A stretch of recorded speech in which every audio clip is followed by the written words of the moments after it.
Emma always believed love was supposed to feel warm, like coming home after a long day. But lately, her marriage felt quiet and cold, like a house where the lights were on, but no one was really there.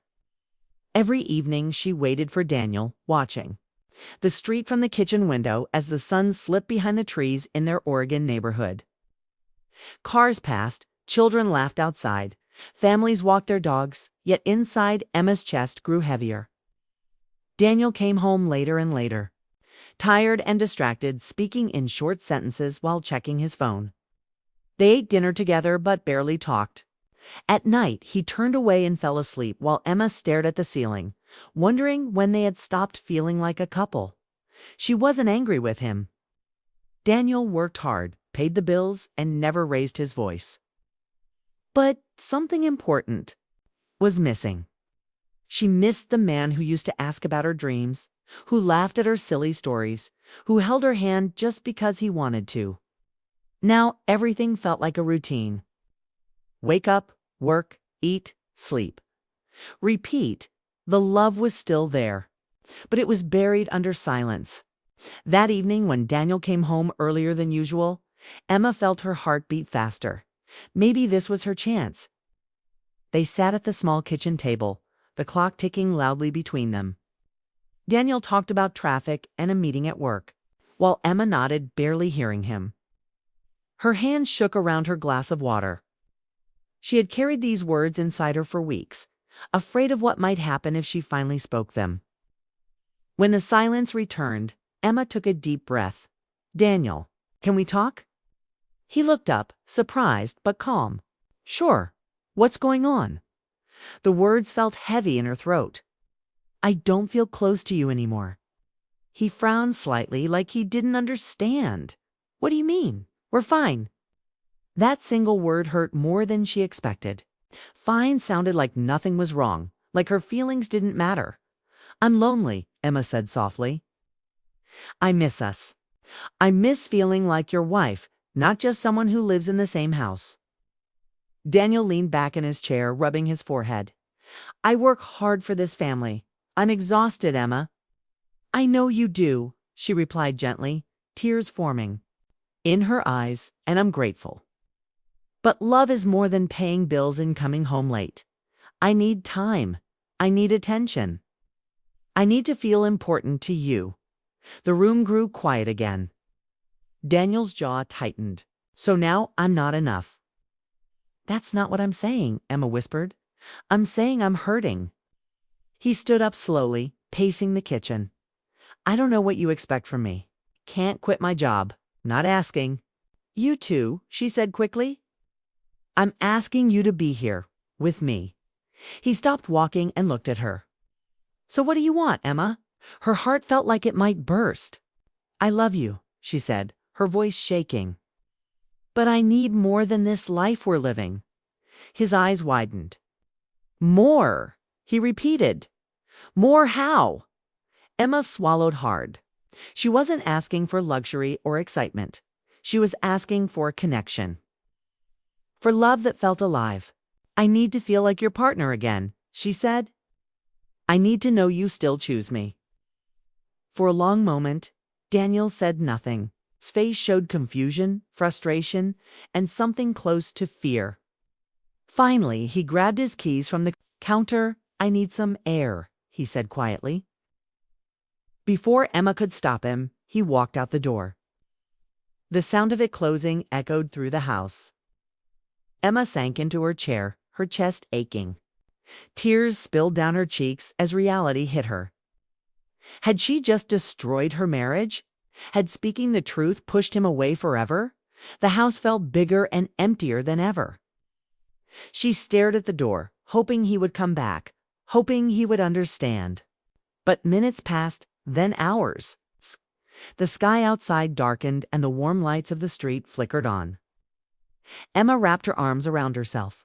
All she had wanted was to be close again. But now she was alone. Her mind raced with memories of their early years together, when Daniel used to surprise her with small gifts. When they talked for hours about their future, when love felt easy. When had it changed? When had work replaced laughter? When had silence become normal? She blamed herself. Maybe she asked for too much. Maybe this was just how marriage became after time. But deep down, she knew love shouldn't feel this empty. The clock kept ticking. Each second felt like a reminder of how fragile their relationship had become. Outside, the world continued like nothing had happened. Neighbors laughed, dogs barked, cars passed by. Life moved on. But inside Emma's heart, everything felt uncertain. She had finally spoken the truth she'd been holding inside. And now she didn't know what it would cost her. Would Daniel come back ready to listen? Or had she just pushed him farther away than ever before? As the night grew quiet, Emma whispered to herself, "I just wanted us back." But the house answered with silence. And somewhere in the dark streets, Daniel was driving, carrying his own storm of thoughts. Neither of them knew that this moment would change their marriage forever, for better or for worse. And Emma sat there, waiting, hoping that love was strong enough to survive honesty. The night after Daniel walked out felt longer than any Emma had ever known. She lay awake listening to the quiet house, every sound making her heart jump. The clock glowed beside the bed, marking each slow minute. Midnight passed. Then one in the morning, Daniel still hadn't returned. Her chest felt tight with worry and regret. She kept asking herself if she had said too much, if honesty had broken what love had built. When morning finally came, the other side of the bed was cold and empty. Emma sat up slowly, staring at the space where Daniel should have been. The silence hurt. She moved through the house like a shadow, making coffee she didn't drink, staring out the window without seeing anything. Every part of the home reminded her of him. His jacket hung by the door. His mug sat in the sink. Their life was everywhere, yet he was gone. At work, she couldn't focus. Words on her screen blurred as memories played in her mind. Daniel's confused face, his keys in his hand, the door closing. At lunch, her best friend Claire noticed her red eyes. "Emma, what happened?" The words rushed out. She told Claire about the loneliness, the conversation, and Daniel leaving. Claire listened carefully, then spoke softly. "You didn't do anything wrong. You asked for love." Sometimes people don't realize what they're losing until they're forced to see it. Emma nodded, but fear still filled her heart. What if he doesn't come back? "Then you'll know the truth," Claire said gently. "But I think he will. Men process emotions differently. Give him time." Those words stayed with Emma all afternoon. When she finally drove home, her hands shook as she pulled into the driveway.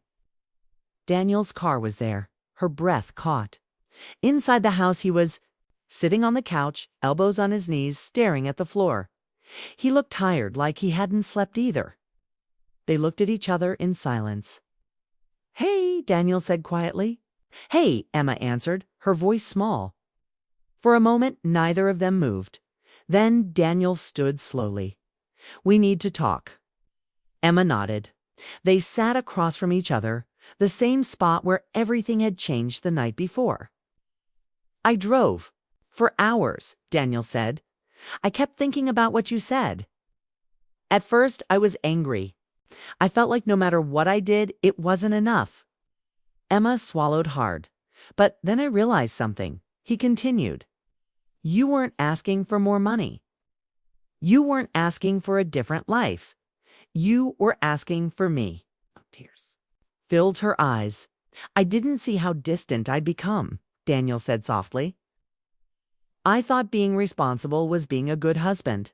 I didn't notice I was leaving you emotionally alone." Emma reached for his hand but stopped halfway, unsure. Daniel took it himself. "My parents lived like this," he said. "Same house, same routine, no real connection. They never fought.